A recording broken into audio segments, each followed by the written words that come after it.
तुमचा वेळ आणि पैसा हॉस्पिटलला घालवण्यापेक्षा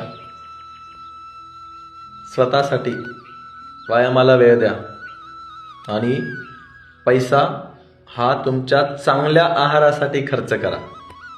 मी त्याला खर्च म्हणणार नाही, त्याला मी इन्व्हेस्टमेंट म्हणेल. आणि जो व्यक्ती सकस संतुलित सात्विक आहार घेतो ती इन्व्हेस्टमेंट त्याला कधी ना कधी फ्युचरमध्ये त्याला रिटर्न्स देऊन जाते.